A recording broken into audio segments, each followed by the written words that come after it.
예, 할렐루야. 예, 새해 맞이해서 좋은 출발 되셨죠? 이제 한국에서는 이제 구정이 지금 제가 알기로 이제 연휴가 끝나갑니다. 자, 이 1월 달에는 우리 한국 교계에서는 아주 중요한 자료가 하나 발표가 됩니다. 그것이 뭐냐면 우리 한국 선교단체 협의회에서 하는 그 KWMA라고 하죠. 아주 굉장히 귀한 역할을 하는 단체가 있는데 거기서 매년 우리 한국 선교의 그 통계를 집계를 해서 발표를 합니다. 그래서 이제 그것이 1월 중순쯤에 발표가 됐고요. 오늘은 저희가 그 통계를 보면서 하나님께서 우리 한국 선교를 어떻게 인도하시고 축복하셨는지 한번 좀 살펴보겠습니다. 그래서 이 통계, 이 자료 도표들은 우리 KWMA에서 나온 것을 제가 이제 나머지는 그 수치를 가지고 좀 도표화를 시켰습니다. 그래서 그 도표를 한눈에 이렇게 보시기가 편하게 나름대로 도표를 좀 정리를 해봤습니다. 그래서 그걸 중심으로 팩트를 중심으로 말씀을 드리고 거기에 이제 마지막 부분에 살짝 제가 나름대로 우리 한국 선교의 흐름을 좀 이렇게 보는 관점으로 한번 결론을 줘보겠습니다. 그래서 이번에 나온 그 통계의 그 자료들 수집 뭐 선교사 수 이런 것들이 쭉 이렇게 나왔습니다. 그래서 이거는 한번 화면을 정지해 놓고 보시면 자세하게 이 수치를 보실 수가 있고요. 그리고 실제로 이런 도표가 여기서는 이제 2007년부터 2019년 작년까지죠. 그래서 매년 증가된 숫자가 이렇게 온 것을 그래프로 그려봤고요. 여기에서 요 아랫선 그 검은 숫자는 요거는 이중 구조, 그러니까 이중 파송이 된 선교사님들 수를 뺀 실수라고 보면 됩니다. 그리고 요 밑에 선에 있는 요 선수는 교단이든지 현장에서는 어느 선교회에 있든지 이렇게 파송된 이중으로 파송된 선교사님 숫자. 그래서 이 숫자를 통해서 볼 때는 실제로는 27,000명인데 이중 그 선교사님까지 해볼 때는 이중 파송까지 해볼 때는 29,000명이 넘다는 거죠. 이제 3만 시대가 가까이 옵니다. 그런데 문화체육관광부에서 발표한 거 2018년에 한국 종교 현황에서 개신교를 교회 수를 83,000개로 잡았습니다. 약 83,883개로 잡았고 우리 한기총에서 잡은 그 숫자는 2019년 6월 5일 중반에 통계가 된 것인데 여기서는 6만 5천 교회, 30만 목회자, 25만 장로라고 발표를 했습니다. 이것이 이제 현재 우리 전체 한인 교회 6만 5천 교회고 선교사 수가 나가 있는 그런 숫자입니다. 자, 그렇다면은 선교사의 그 증감이 어떻게 됐을까? 이것은 무슨 숫자면은 선교사가 매년 증가된 파송된 숫자만 여기다 적어 놓은 겁니다. 그래서 2007년인데요. 2006년하고 2007년에서 새로 파송된 숫자가 2,800명의 선교사님이 나갔어요. 굉장히 많이 나갔죠. 거의 3,000명가량 나갔고 이러면서 이제 이렇게 떨어져 나가는 숫자가 약간 하얀 곡선을 그리면서 그래도 거의 2013년까지는 1,000명의 선교사님들이 평균적으로 매년 파송을 받았다라는 것이고요. 그러나 이제 2014년부터는 이렇게 쭉쭉 떨어지다가 아주 급기야 좀 충격적인 일이 하나 생기는데 2016년에는 실제로 수가 제로로 나왔습니다. 물론 나간 분도 있고 들어오신 분도 있고 이래서 이렇게 따져보니까 그런 것으로 아는데 하여튼 2016년이 저희들 선교교회에서는 굉장히 충격적인 그런 거였죠. 그리고 이것이 이제 좀 올라가는 추세로 되다가 2019년 올해는 46명의 선교사가 나갔다는 통계가 나왔습니다. 자, 이것이 어떻게 보면 저희 한국 선교의 이제 위기라기도 하고 또 뭐 조정기라고도 하고 뭐 질적 향상기라고도 하고 뭐 여러 가지의 그 견해가 있습니다만 저희들이 볼 때는 조금 분발해야 되는 시기가 아닌가 그렇게 보는데요. 이것이 이제 국민 소득의 추이를 제가 신문 자료에서 보았습니다. 그래갖고 1953년에 보니까 67불로 우리 국민 소득이 시작이 됩니다. 이렇게 해서 전후 세대, 이제 전후 복구가 되면서 쭉 올라가는데요. 63년에는 104불, 그 다음에 77년에 1000불이 넘습니다. 그리고 94년에 10,000불이 넘고, 그리고 2006년에 20,000불이 넘습니다. 그리고 지금은 2018년 이제 30,000불이 되었습니다. 자, 이제 67불에서 이 30,000불까지 오는 시간이 뭐 한 60년 이렇게 되는데 굉장히 아주 빠르게 왔죠. 이거 하나님 축복이죠. 예, 이거는 이제 자료는 한국은행 통계로 나온 거고요. 자, 근데 여기서 이제 우리 선교랑 맞물려서 좀 생각해 볼 수 있는 게 77년 전후로 1000불이 되었습니다. 그런데 하나님이 하신 일이 이렇게 국민 소득이 높아지고 경제가 좋아질 때 실제 한국 선교는 71년에 우리 지금 태국에 계시는 신홍식 선교사님을 필두로, 그리고 그 전에 물론 여기 5년에 여기서 55년에 이게 되었지만 실제로는 55년에 최찬영 선교사님께서 1호 선교사로 태국에 나가십니다. 이렇게 나가시고 그 다음에 쭉 오면서 이제 71년에 본격적으로 하는데, 이 특징이 77년에 1000불이 되면서 선교사님들이 이때 본격적으로 나가시기 시작합니다.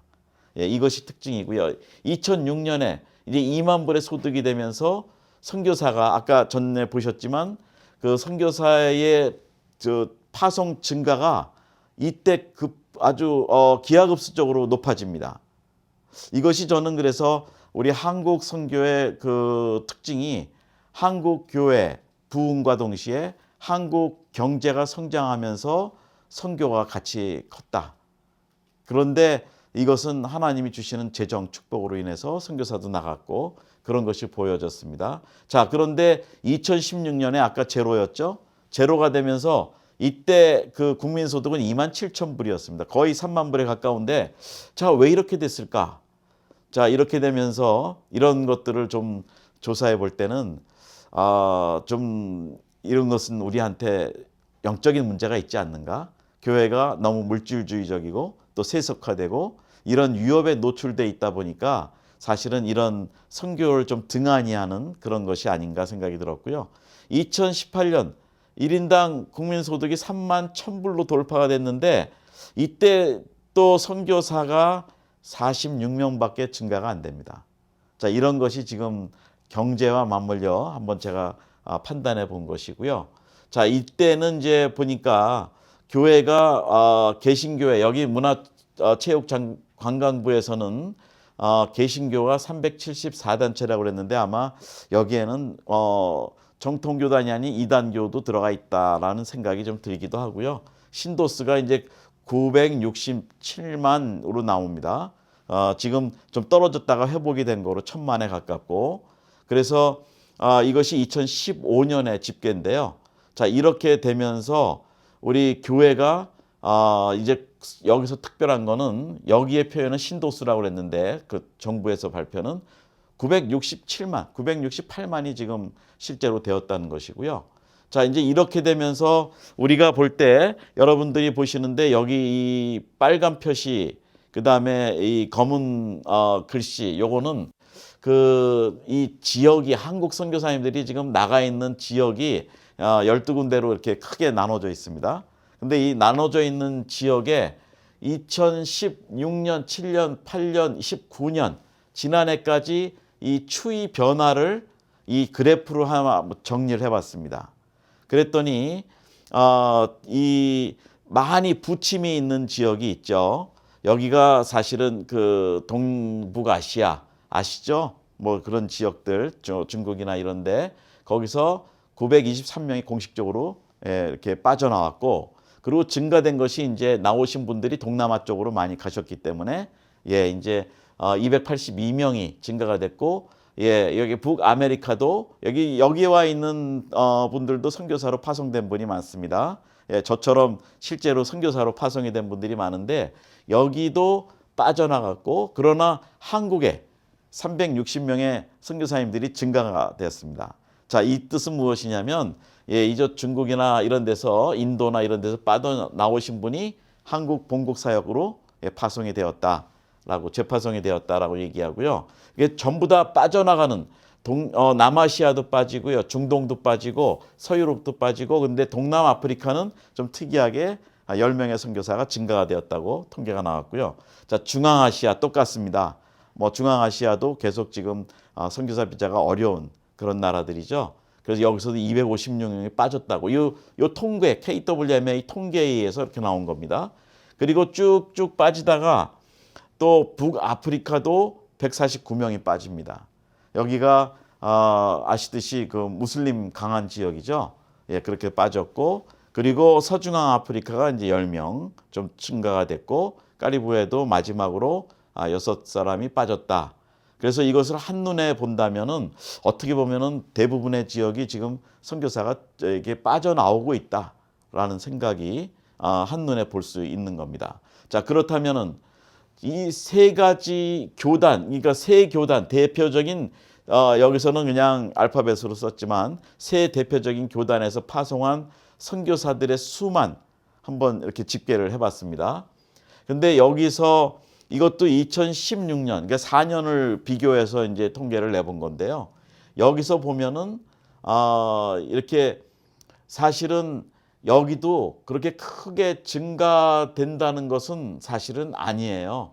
그래서 이런 대교단들이 이렇게 지금 대부분의 큰 그 선교사를 많은 수를 파송하고 있지만, 여기도 한번 이제 통계를 좀 이렇게 추이를 본다면, 자, 이번에 46명이 증가되었는데요. 자, 그럼 3대 교단에서 몇 명의 선교사가 증가가 됐을까? 그러면은 첫째 A 교단에서는 8명만 증가가 됐습니다. 1년 동안. 그다음에 B 교단에서는 19명. 제 46명에 41%가 나갔고요. 그러니까 19명이 나갔고, 이제 C 교단에서는 13명이 나갔다고 합니다. 그리고 나머지는 이제 기타 선교회라든지 이런 데서 나갔겠죠. 이래서 13%가 되어서 실제로는 교단 파송 선교사가 거의 한국 선교회 구조로는 반반 정도로 보면 됩니다. 이 선교 기관들이나 또 교단이나 이렇게 파송한 수를 본다면 한 50대 50 거의 그렇게 되는데, 사실은 3대 교단에서 선교사가 많이 파송이 돼야 전반적으로 한국 선교가 올라가는 거거든요. 예, 그래서 그런 면에서는 이제 우리 교단이 좀 이번에는 많이 파송하지 못했다라는 걸 지금 볼 수 있고요. 자, 그러면은 이 증가, 이제 세 교단에서 세 교단에서 이제 나간 선교사들이 쭉 그 합쳤을 때 증가된 숫자가 이렇게 지금 계속되는데, 2019년에는 또 아까 46명의 수와 또 다른 차원의 그 통계인데 굉장히 많이 올라가지 못하고 있다. 그러니까 교단 선교가 사실은 한국 선교의 특징은 교단 중심의 선교죠. 어떻게 보면 아직도. 그런데 그런 면에서 보면 이제 교단이 좀 더 아무래도 우리 선교의 역할에서 더 많은 것들을 좀 기여를 해주셔야 되겠다 생각이 들고요. 자, 이제는 또 뭐냐면 2년만 비교를 해본 건데요. 1918년하고 19년 2년 동안에 그 선교사의 그 연령들 어떻게 다를까? 20대 20대에서는 이제 30명이 증가됐습니다. 2년 동안에. 그리고 이 30대에서는 오히려 91명이 감소가 되었다고 통계가 나왔고요. 자, 그다음에 40대는 191명이 증가가 됐습니다. 그리고 50대는 1,200명이, 이게 지금 놀라운 숫자 아닙니까? 1,200명이 50대에서 증가가 됐고요. 60대 이상에서는 1,737명이 증가가 됐습니다. 2년 동안에. 그러니까 50대와 60대가 증가된 게 약 1,900명, 거의 2,000명이 증가가 됐어요. 그 대신 여기서는 이 20대, 30대는 지금 내려갔는데, 아까 70년 초부터 우리 선교가 막 크기 시작했을 때는 특징이 뭐였냐면요. 20대, 30대 선교사님들이 많이 나갔습니다. 그것이 사실은 그분들이 80년 초부터 경제가 성장하고 교회가 부흥하면서 그분들이 했던 역할이 뭐냐면, 선교의 동원에 가장 중요한 역할을 했다는 겁니다. 그래서 90년대에 막 올라갈 때 이미 그때 틀을 잡아놓은 그 뿌리들, 열매들이 나타나서 선교가 증가됐다고 저는 나름대로 봅니다. 그런데 지금은 그렇지 않고요. 자, 이제 보면은 이제는 어떻게 보면 우리 교회에서도 고령화된 인구가 많은데 50대부터, 그래서 전에는 한동안 젊은 세대가 선교사로 나가는 것이 하나의 운동이고 트렌드였는데 이제는 보십시오. 2018년과 19년에는 증가가 되는 것이 대부분은 이렇게 크게 증폭이 되었다라고 볼 수 있고요. 지금 그래서 나가 있는 선교사님들의 그 연령 분포를 본다면 60대가 24%, 50대가 35%, 둘이 합치면은 59%예요. 50대 이상이. 현재 한국 선교사님들의 나이가 50과 60대의 합친 인원이 전체 선교사 인구의 59%라는 아주 놀라운 그런 통계가 나왔습니다. 그리고 40대는 30%, 이제 20, 30대는 뭐 한 11% 정도 이렇게 지금 통계가 잡혔습니다. 이것만 봐도 현재 한국 선교의 트렌드가 어떻게 진행이 되는지를 우리가 알 수 있겠죠.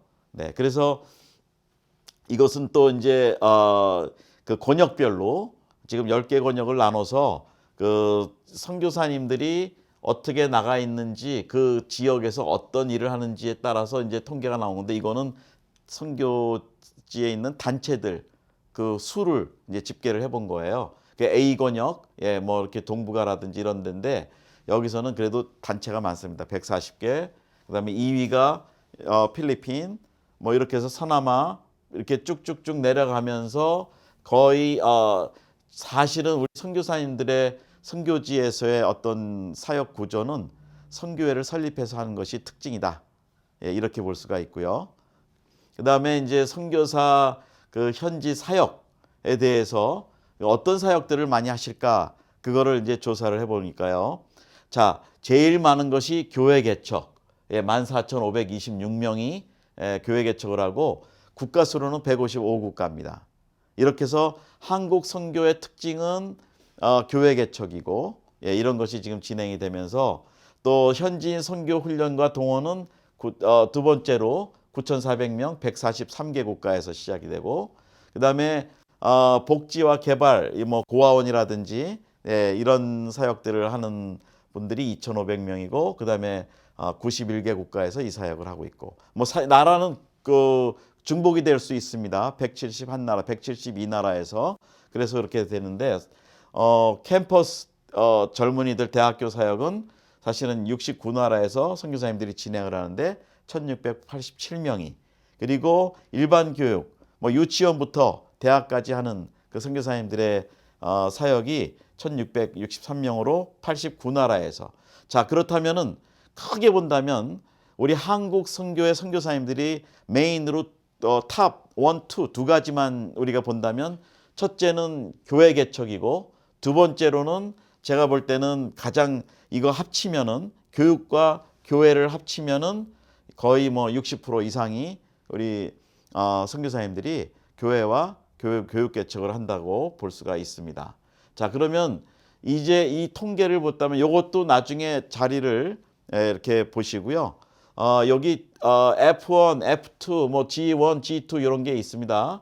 자 F1은 소위 요거는 개척 지수라는 건 미전도 정적. 뭐 0.5% 이하는 F1, 뭐 그다음에 2% 이하는 F2, 뭐 이런 식으로 F3는 뭐 조금 더 올라가고 이런 식으로 아마 F2가 제가 알기로는 그 0.5에서 1% 정도. 그다음에 F3는 F3는 기독교인이 2% 이하 있는 지역. 여기가 이제 사실은 메인 미전도 종족이라는 지역이고 여기를 타치해야 되는데 G1은 제너럴이라고 해서 일반적으로 오픈된 곳이죠. 그러니까 G2는 뭐 미국과 같이 완전히 기독교 국가 이런 곳인데 이런 게 이제 하나의 통계로 볼 때는 이렇게 나와 있습니다. 그래서 2016년부터 18년 저 끝에 19년까지 이렇게 본다면 이것이 저희들 우리 현재 그 선교의 현황입니다. 이걸 보고 자 이거를 이제 도표로 좀 다시 이렇게 퍼센테이지 비율로 좀 따져 보니까 자 이것이 중요한 그 아까 말씀하신 그 지역들의 그 선교사들이 어디에 가서 얼마나 일을 할까? 그 전체 한인 선교사들이 사역을 하는 것이 그래도 제일 많은 데가 동남아시아. 요즘은 더하죠. 2019년에는 왜냐하면 중국이나 이런 데서 나오신 분들이 일로 많이 갔으니까요. 그리고 동북아시아, 그 아직도 남아 계신 분이 많고, 그 다음에 북아메리카, 한국, 남아시아, 그 다음에 저렇게 쭉 이런 나라들이 지금 나와 있습니다. 북아메리카도 지금 한인교회가 4,600교회 정도 되죠. 그리고 한국은 이제 파송하는 기관이나 본부 사역자들이 많이 있고 다 선교사로 임명을 받고 하는 거죠. 자, 그다음에 이제 권역별 아까 그 도표를 조금 더 막대 그래프로 이제 한눈에 볼 수 있도록 한 것인데 이것도 화면을 정지시켜 놓고 한번 보시면 자세히 아실 수 있습니다. 자, 그러면 선교사 자녀 수는 어떻게 될까요? 선교사 자녀 수는 2016년부터 2019년까지 4년을 집계를 했습니다. 그래서 보면은 평균 18,000명 선이 항상 유지가 되는 것 같습니다. 그래서 이렇게 됐고 2017년에는 뭐 1,000여 명이 좀 넘었고요. 많았고 현재 지금 18,000여 명의 MK들이 선교사 자녀들을 말하죠. 미셔너리 키드. 선교사 자녀를 말하는데 이런 통계고 자, 그러면 선교사 자녀들 중에 이제 이 세 가지로 구분을 해서 우리 KWMA가 조사를 해봤습니다. 해보니까 이 19세 이하 자녀, 요 파란 막대기, 요 19세 이하는 45%, 6,400명이고요. 그 다음에 20세 이상 48%, 그리고 기혼 자녀, 조금 일찍 나간 분들의 자녀들도 7%인데 이미 성장해서 결혼한 자녀들이 많이 있다는 그 통계를 우리가 볼 수 있습니다. 근데 아직도 19세 이하라면 20세 이상은 좀 교육이 어느 정도 맞춰지고 있지만 이걸 보면 선교사님들한테 제일 중요한 그 부분 중에 하나가 자녀 교육이죠. 그러니까 19세면 대학도 가야 되고 그러는데 이것이 어떻게 보면 아직도 45%, 이 선교사 자녀의 45%는 여전히 교육을 받고 있는 세대다. 자, 그러면 MK들 교육비를 우리가 어떻게 해야 될 것인가? 이것도 하나의 이슈라고 우리가 볼 수 있습니다. 자, 그러면 이제 이때부터는 또 그러면 선교지에 있는 자녀들과 본국에 있고 어디에 있는지는 이렇게 통계가 나왔습니다. 28%, 30%는 선교지에 있고 그다음에 16%는 뭐 한동대라든지 이런 데 기독교 교육이라든지 일반 교육을 할 수 있는 데서 교육을 하고 있고 받고 있고 나머지 다른 지역 뭐 해외 뭐 미국이나 유럽이나 이런 데도 가능하겠죠. 아니면 선교지도 가능하고 자, 그리고 아까 말씀드린 대로 연령별로 세 가지의 분포가 이렇게 나와 있습니다. 자, 이거는 좀 특이한 그 예전에 발표됐던 거를 제가 기록을 좀 찾아봤습니다. 인터넷에. 근데 좀 특이한 게 왜냐하면 이때와 지금을 비교할 수 있는 자료인데요. 이 자료는 우리 한국 컴퓨터 선교회 이영재 목사님 그분이 통계를 낸 걸 제가 이렇게 좀 도표를 만들어 봤고요. 79년에 그러니까 71년부터 본격화됐다 그랬죠. 55년도에 최천영 선교사님이 파송되신 이후에 한 두세 분, 뭐 70년까지 월남에 누가 나가셨고 뭐 이렇게 했는데 월남전 때문에 바로 또 돌아오시고 뭐 이런 것들이 있었는데요. 그때는 거의 뭐 다섯 손가락에 꼽을 정도인데 79년 우리 지금 전에 나성영락교회 담임하셨던 박희민 목사님 67년에 이디오피아 나가셨었죠. 그러다 이제 3년 계시다가 여러 가지 문제로 할 수 없이 이제 철수를 하셨고 뭐 그런 분들이 처음에 계셨습니다. 그러나 이때 79년의 통계로는 93명이 나갔고 거의 이때는 교단 선교사들이 나가셨고요.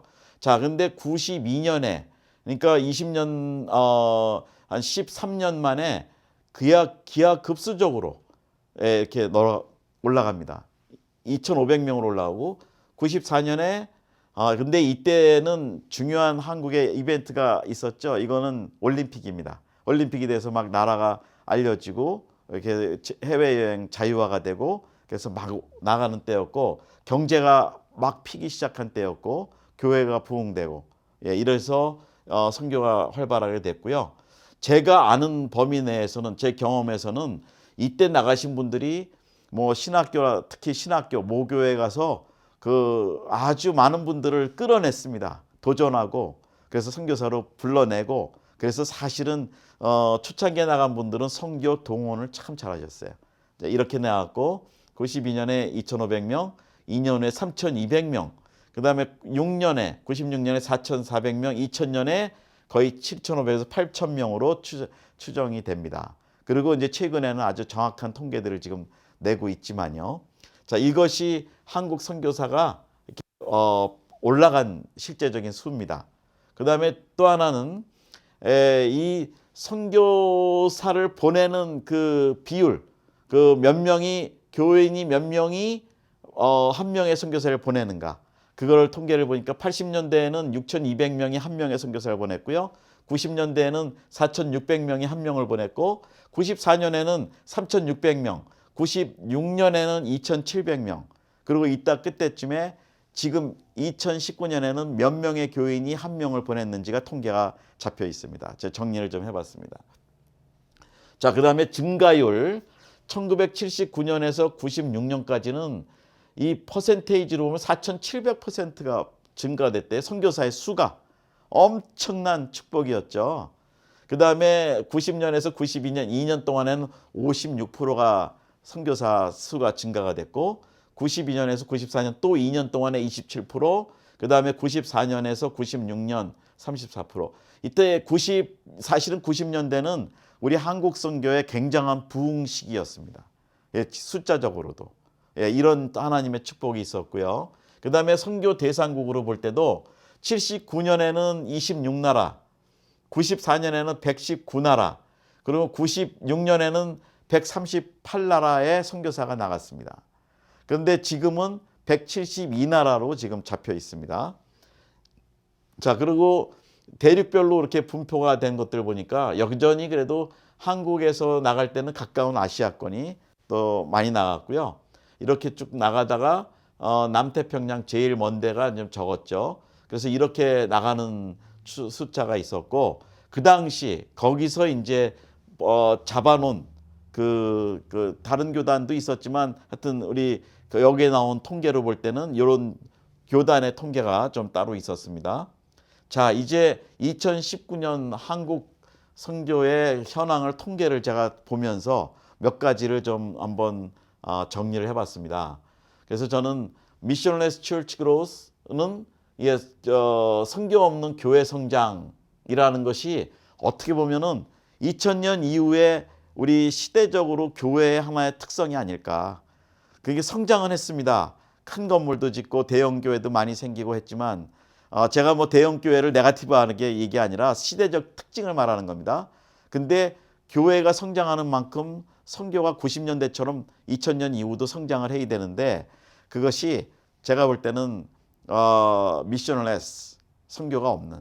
그래서 미셔널 철치 운동을 많이 하지만 가장 중요한 키포인트는 미셔널라이제이션, 선교화가 되는 게 겉으로는 선교적 교회, 선교적 사역을 하지만 성도나 개인, 뭐 담임 목사 이런 분들이 선교화가 속에 돼 있느냐, 이것이 이제 하나의 큰 키포인트라고 저는 생각을 하고요. 그 다음에 현재 968명으로 나왔고 이 중에 진짜 27,993명, 아주 실수를 볼 때는 실제 수를 볼 때는 자, 그러면은 이 중에 몇 프로가 선교사냐? 0.29%, 0.3% 정도만 전체 968만 명 중에 선교사가 0.3%라는 겁니다. 이제 이것이 문제고요.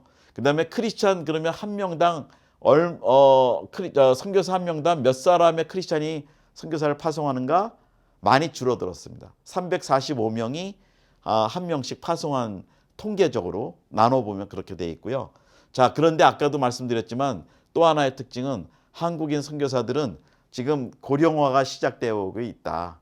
이것이 가장 어떻게 보면 지금 2019년의 선교 특징 중에 하나로 우리가 볼 수가 있고요. 자, 그러면 지금 한기총에서 말하는 그 한국교회 수가 얼마냐? 예, 6만 5천으로 나와 있습니다. 예, 통계청에서는 8만 3천이라고 그러지만 교회 안에서 내부적인 기관에서 했기 때문에 저는 여기에 더 신뢰가 가는데요. 자, 27,993명이라고 지금 실제 실수를 발표했는데 실제 수를. 자, 그렇다면은 교회가 6만 5천에서 2만 7천 명이 되면 27,993교회가 한 명씩 파송했다면 나머지 3만 7천 교회는 선교사 파송을 안 했다는 얘기거든요. 자, 그러면은 선교사를 파송한 교회 한 명씩이라도 파송한 교회가 6만 5천 교회 중에 43%고 56% 거의 60%는 아직 선교사를 한 명도 파송하지 않았다는 거예요. 물론 교회의 여기의 수는 사이즈가 다 다릅니다. 교회 크기가 다릅니다. 소형도 있고 개척교회도 있고 중형도 있고 하지만 그러나 엄밀하게 얘기하면 6만 5천 교회에서 한 명씩만 파송해도 아직 절반도 못 미치고 있다. 이제 이렇게 얘기를 하고요.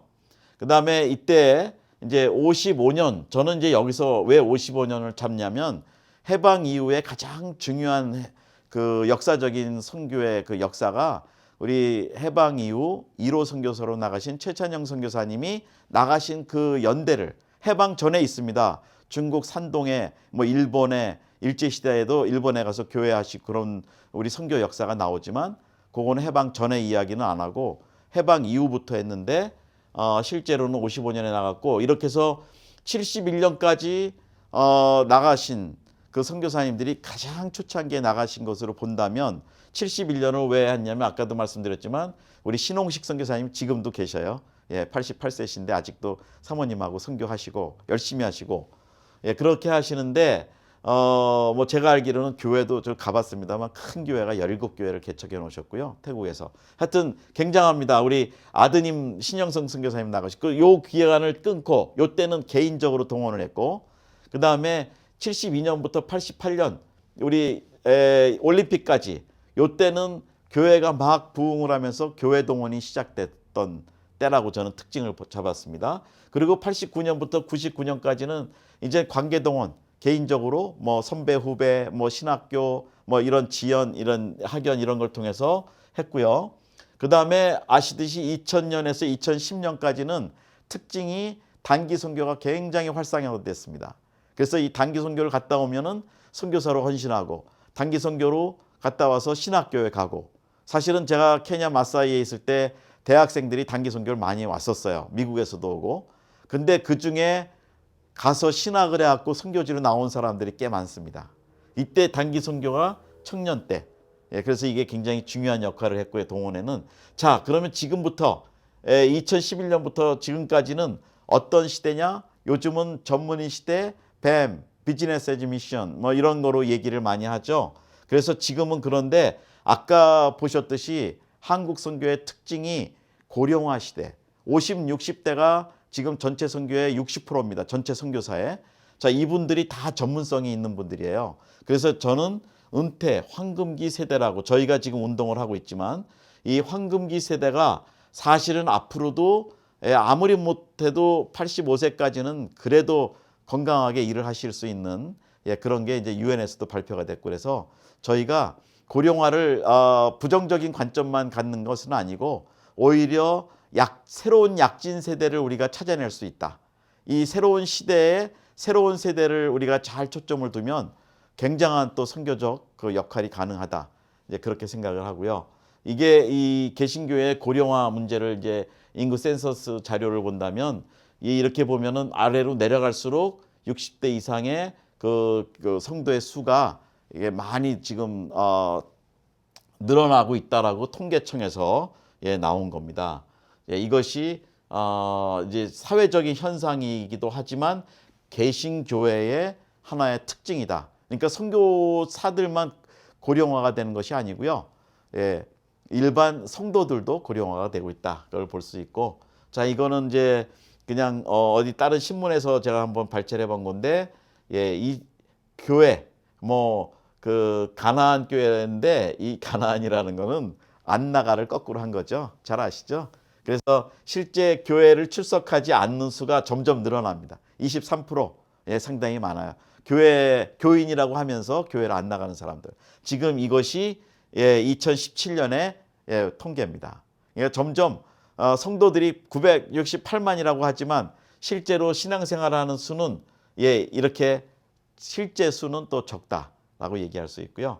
자, 이거는 이제 기독신문에서 나온 걸 제가 발췌를 했는데요. 여기도 여전히 이거는 이제 연령별 종교 인구를 했는데 특징은 종교의 특징이 여기서도 60, 50대 이후부터 이 막대가 거의 비슷해요. 그러니까 60대, 70대 이렇게 가면서 2005년에는 좀 높았는데 지금도 여전히 이 세 그룹이 제일 높은. 그래서 저는 이제는 이 종교에서 청년 세대는 50으로 정합시다. 이렇게 좀 전 주장을 하고 싶습니다. 이제는 50세는 종교계, 기독교에서도 선교할 수 있는 청년 세대라고 우리가 얘기를 해서 좀 선교도 이런 방향으로 좀 우리가 잡으면 좋겠다. 자, 이거는 이제 미국 퓨 리서치 센터에서 나온 통계인데요. 한국의 기독교인은 29%라고 얘기를 합니다. 이건 이제 물론 2014년에 나온 통계지만 한국에 관한 얘기예요. 사우스 코리아 퍼플레이션. 그래서 29%가 이 크리스찬이라고 얘기했습니다. 그런데 미주에 있는 그 한인들의 크리스찬 수는 어떤가? 이거는 거의 뭐 71%가 여기 미국에 와 있는 한인 사회에서는 72%의 한인들이 교회를 나간다. 이것이 퓨 리서치 센터에서 잡은 통계입니다. 그래서 자, 이거는 저는 이제 이것은 북미주 한인교회는 이미 황금기 선교사 동원의 기회가 무르익었다. 왜냐하면 30년, 40년 미국에 이민 생활을 하신 분들은요, 이미 뭔가는 전문성을 갖고 생활하셨기 때문에 하는데 지금 선교지에는 전문성 있는 사역을 하는 가지수가 실제로 지금 155가지입니다. 155가지. 이렇게 해서 사역을 하면서 있는데 그 155가지가 이분들이 생활했던 모든 분야가 다 겹치고 있어요. 그분들이 선교사로 가면은 평신도로 가면 된다. 자, 이건 또 하나는 우리 교회 안에 있는 문제인데요. 이 이민교회를 기준으로 본다면 우리 이민교회는 그 펠로우십 에너지가 굉장히 넘쳐납니다. 왜냐하면 이민사회에서 살다가 교회에서 서로 교제하고 만날 수 있는 곳이기 때문에 자, 교제가 충만해지면 여기 하나의 이제 힘이 나오고 파워가 나오는데 이럴 때 이거를 잘 활용을 하면 이것을 선교 에너지로 쓸 수 있습니다. 그래서 저는 우리 한국 교회도 마찬가지고요. 교회 안에 막 넘쳐나는 펠로우십 에너지를 미션 에너지로 좀 변화시키는 그 스트럭처를 좀 만들어야 선교를 뽑아낼 수 있다. 그래야 교회가 더 건강하고 힘이 생긴다라고 저는 이렇게 생각을 합니다. 그래서 이거를 저는 이렇게 중요하게 좀 강조를 하고 싶고요. 또 하나는 이제 아까도 초기에 말씀드렸지만 요즘은 선교적 교회, 뭐 미셔널 처치, 뭐 이런 거를 미셔널을 많이 요즘 씁니다. 이것이 사실은 1990년대 초에 미국에서 미셔널 처치 운동이 좀 있었어요. 이 선교계에서 그 발표도 하고. 근데 그것이 이제 나중에는 이제 좀 더 확장이 되고 본격화된 거는 사실은 미셔널 처치 운동은 한국에서 굉장히 중요한 의제로 많이 세미나도 하고 운동이 시작되었죠. 그래서 상당히 선교 부흥이 90년대에도 많이 됐습니다. 이것들이 기초가 돼서 2000년대도 계속 성장을 했지만 저는 중요한 거는 이제부터는 미셔널라이즈를 해야 된다. 선교화를 시켜야 되는데 이런 도표를 가지고 우리가 좀 한번 해본다면 선교화가 될 수 있다라고 들고요. 자, 이제 교회 안에 선교 동원을 위한 선교 에너지가 저는 있다고 5가지를 보는데 첫째로는 목회자, 선교 지도력이 중요하고요. 두 번째로는 성도님들, 선교 공감력 이게 중요하고 세 번째로는 이 단기 선교가 사실은 현장을 갔다 오면서 교회 안에 동원력이 생기기 시작해요. 그리고 갔다 오면 선교 교육이 들어가고 선교 교육을 통해서 선교가 재생산이 되는 구조가 나오고 그 다음에 선교 재정 헌신력으로 해서 이게 마지막에 나오고 이것이 사이클로 계속 돌아간다는 거죠. 그래서 저는 우리 교회 안에 있는 5가지 이 구조를 좀 잘 만들어 놓으면 미셔널라이제이션이 될 수 있다. 자, 그렇게 하고 이제 이렇게 자세하게 좀 설명을 했습니다만 이런 선교 공감력. 제일 여기서 제가 볼 때는 선교 목회자와 이 성도들의 이 2가지가 가장 기초라고 봅니다. 목회자는 우선 선교 비전이 좀 있어야 되고요. 그 선교지도 자꾸 다니셔야 돼요. 예, 제가 볼 땐 휴가 때, 안식년 때 좀 선교지를 다니시고요. 그다음에 성도들이 선교를 실제 접할 수 있는 거는 사실은 선교사님들이 오셔서 강의하실 때 굉장한 선교 공감이 생깁니다. 그래서 본인은 선교지를 못 갔지만 선교사님들이 생생하게 본인의 사역과 간증을 얘기할 때 선교가 저거구나. 나도 선교하자. 뭐 이런 감정이 생긴대요. 그래서 저는 선교 공감력 두 가지만 있으면 나머지는 프로그램으로 갈 수 있는 겁니다. 기본은 요 영적인 것이고요. 그래서 저는 요 5가지를 강조를 하고 싶고요. 자, 그러면 선교 동원력에 나타나는 실제 모습은 어떻게 볼 수 있는가? 그거는 동원력이 얼마인가는 선교사가 파송을 되는가 안 되는가 그거예요. 근데 이 5가지 아까 요소 5가지 요소가 이 빙산은 12분의 1만 드러난다고 그러죠. 위에 뜨는 거는 12분의 1이고 밑에는 아직 가라앉아 있는 게 많은데 못 보여요. 안 보입니다. 그러나 제가 볼 때는 이 선교 동원력이 같이 있을 때 파송이 된다. 그래서 저는 이런 그림으로 좀 우리가 생각을 하고 이것은 순환 구조입니다. 지도력이 내려가고 다시 올라가고 그래서 결국은 목사님을 서포트하는 이런 것들이 이제 하나의 구조라고 저는 봅니다. 그리고 이런 구조들이 건강한 선교 동원력. 그러니까 이것이 순환이 되고 회전이 되면은 교회는 자연히 건강한 선교 구조가 만들어지면서 선교를 동원할 수 있고 파송할 수 있다라는 것이고요. 자, 이제 결론으로 본다면 우리가 지금은 이제 선교사 2019년의 통계를 보면서 여러 가지 특징 중에 하나가 가장 중요한 특징을 제가 좀 나름대로 규정을 한 것은 우리 선교회는 이제 고령화 이슈가 시작되었다. 그 뭐 사회적인 것도 그렇지만 자 그렇다면은 이거를 어떻게 대책을 세울 것인가? 무조건 부정적으로 네거티브하게 보는 것은 아니고요. 이 고령화 시대는 고령화 시대에 맞게 거기에 의미가 있다. 하나님께서 또 쓰실 것이다 생각이 들어서 저는 제 그냥 그 해석으로는 새로운 약진 시대다. 예전에는 지금도 그래야 되지만 우리 청년 세대를 일으키기 굉장히 중요합니다. 차세대 선교가 필요해요. 그러나 동시에 지금 고령화가 되어 있는 이 전문 인력들 이런 분들 지혜도 있고 믿음도 있고 또 경제적으로도 안정이 돼 있고 이런 분들이 자비량으로도 갈 수 있는데 이런 분들을 어떻게 활용할 것인가. 좀 우리가 이제는 한번 고령화 시대를 맞이하는 한국 선교를 다시 한번 평가하고 방향을 잡아야 된다.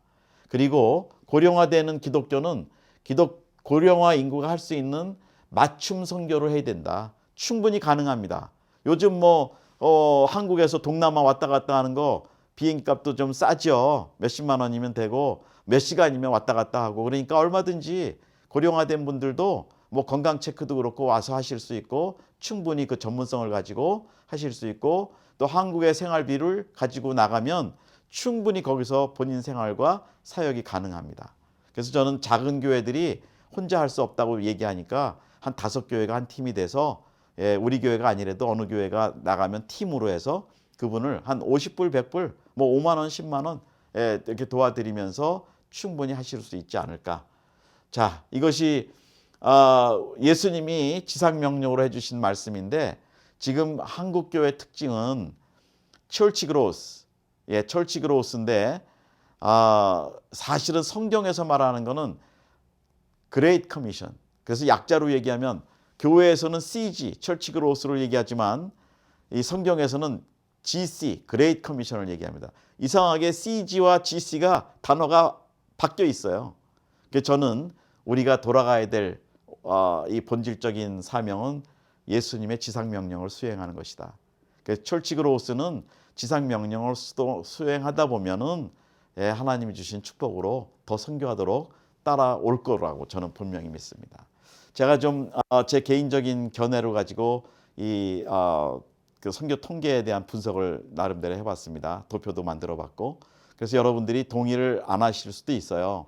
또 선교 정책이나 선교의 특성 때문에 제가 생각하는 것과 완전히 다른 또 사실이 있을 수도 있습니다.